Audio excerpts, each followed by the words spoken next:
people want to know how to stop the laziness, and they want to know how to stop the procrastination. They have some idea in their head, some kind of a vision of what they want to do. But they don't know where to start. They don't know where to start it, They don't know where to start. And so they say, hey, where do I start? And when's the best time to start?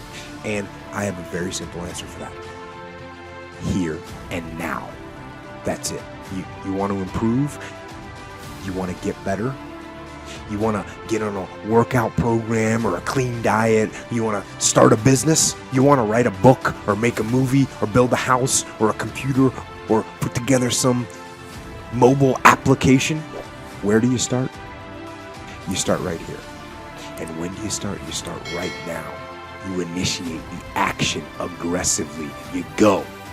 Because the idea isn't going to execute itself. And the book isn't going to write itself. And the weights out in the gym, they're not going to move themselves. You have to do it, and you have to do it now.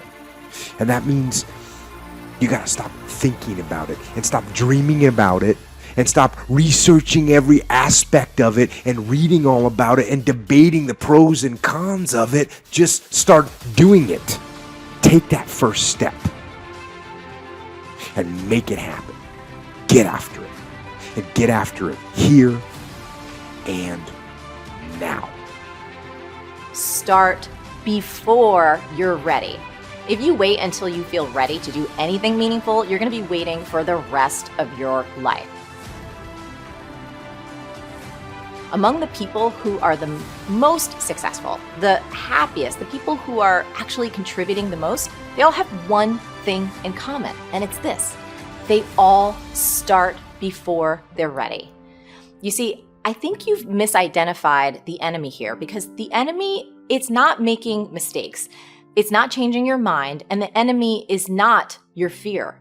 The only enemy that you need to defeat, my friend, is not getting started. This is what most of us just fail to realize. Action is the antidote to fear. Action creates progress and momentum. And action, consistent action, is all you ever need to make anything happen in your life. You're never, ever, ever, ever going to feel like doing the things you need to do in order to have what you want. You're always going to need to push yourself. You're always going to need to parent yourself. So what is the net advice on this? What is the bottom line? The bottom line is no one's coming. No one. No one's coming to push you. No one's coming to tell you to turn the TV off. No one's coming to tell you to get out the door and exercise. Nobody's coming to tell you to apply for that job that you've always dreamt about. Nobody's coming to write the business plan for you. It's up to you. And because you're only ever going to do the things that you feel like doing right now or that feel good right now, unless you understand that you've got to parent yourself, you got to push yourself, you're not going to make your dreams come true. You're just not. We're not wired that way. You weren't born that way, you weren't that way when you were growing up, and you're certainly not that way as an adult. And there's a tremendous amount of liberation that comes when you accept the fact that you're always going to need to give yourself a push. Purpose and reason and cause are extremely important. This is the why of your actions. This is knowing why you're doing what you're doing. This is the commander's intent. And so you absolutely these are important. If you don't know why you're doing something, well then let me ask you a question. Why are you doing something? It's very clear, it's very simple to understand. So you got to know if you don't know why you're doing something, then what are you going to do when you hit an obstacle? You're going to stop. What adaptations are you going to make when things go wrong to overcome them? You're not going to make any because you don't know why you're doing it. So if you have no reason for doing something, you're not going to do it. So you got to have a long-term goal. We got to understand the underlying purpose of what you're doing. You know who you have control over? You don't have control over your 9-year-old kid. You might think you do, but you don't. You don't have control over your wife to just make her, get in the game. Oh, you want to stay on the program. You want to cook whatever 14 chicken breasts on a Sunday night, so you got 2 a day during the week. Honey, make it happen. If you are a good leader and you explain what your goals are and you get her on board with the program, then yeah, guess what she's doing on Sunday night? Helping you cook some chicken breast for the week. But this is just like anything else, man. This is just like any other leadership situation. You want to blame the team when something's going wrong? That's not going to get you a solution. You need to take ownership of the problem. You need to get the problem solved. And when I say get the problem solved, this doesn't mean impose your will on the team. That means you need to lead the team. And there's a big difference. I don't quit. I'm resilient. I own the number one skill, the number one talent required to eventually win. I already have. I can't quit. You'd have to kill me to get me out of chasing my dream, right? So number one, I want to point it out as the number one gift. The best ability is availability. Do you have it? Have you decided to have it? Is it something you're going to possess the rest of your life? And those of you that do have it already, I need you to take an inventory, be aware of it, and be intentional with crediting yourself as you're listening to this or watching it today into the bank of your self-confidence, into the bank, into the deposits you make in your identity, because it has everything to do with winning. Every guest you've seen on my show, all the people that I've coached, all have different talents, skills, and abilities. What's the one they all have? The ability to stay present, the ability to stay in the fight, to have not quit. You think, well, that's not a big deal. Really?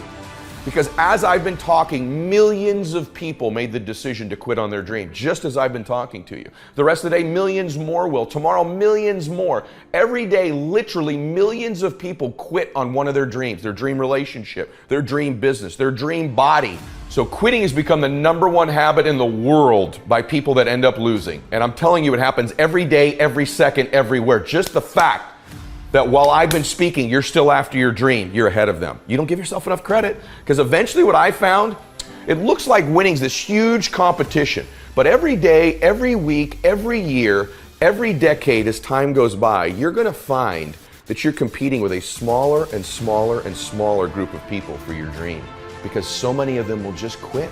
And by the way, many of them that quit will possess talents, maybe even gifts you don't have. Their incredible ability with people, their incredible strength, their incredible brain, and they'll quit with all this giftedness, but you got the talent.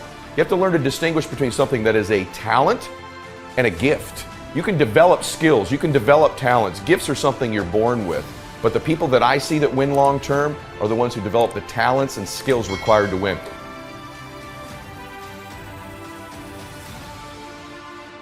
You know what I had? I had the ability to keep hitting the piñata in my life, to stick around long enough. And by the way, when you eventually win, it's not just you that gets all the candy, that gets all the victory, that gets all the money.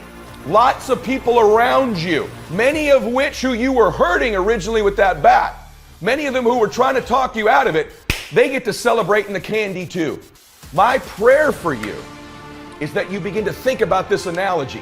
The piñata of your life, the piñata of your business, the piñata of your body. As you're swinging away, I'm here to tell you, even though it doesn't feel like it, you're getting closer to the candy. And if you can add more people to celebrate, it's okay that you feel disoriented. It's okay that it feels blinding and you don't know exactly what direction to go. Just like these precious babies with the piñata. It's okay that you miss it once in a while. It's okay that you get tired once in a while. But as long as you keep after it and you keep pounding away that compound effort of your pounding, I can promise you there's candy someday. And everybody around you will jump on it and celebrate. That's my wish for you today as you listen to me. Of all the skills I'm going to teach you, that I've taught you, and if you've not listened to my other shows, I teach you about listening, transfer energy, how to close, how to change your identity, how to live blissfully dissatisfied, how to unlock your success code, all of the very detailed things I teach. Today is the most important thing, is that as you learn all these skills, it'll help you with the blindness. Every single skill you learn, you'll see clearer and clearer and clearer. But if you don't develop the talent, the number one skill in the world, which is to keep hitting the piñata and to stick around until the candy comes out, because here's the deal. Someone's gonna get the candy in life. There's always candy in life. That piñata eventually always breaks down. Do you want to be the person who was there in the beginning, hitting as hard as you could and sacrifice it and maybe hurting the people around you and never get the candy? Or are you going to get something for your pain? Are you going to get something for your effort? Are you going to get something for this sacrifice you're making? You got to get something for this pain. You got to stick in the game until the candy comes out, and then we all get to celebrate.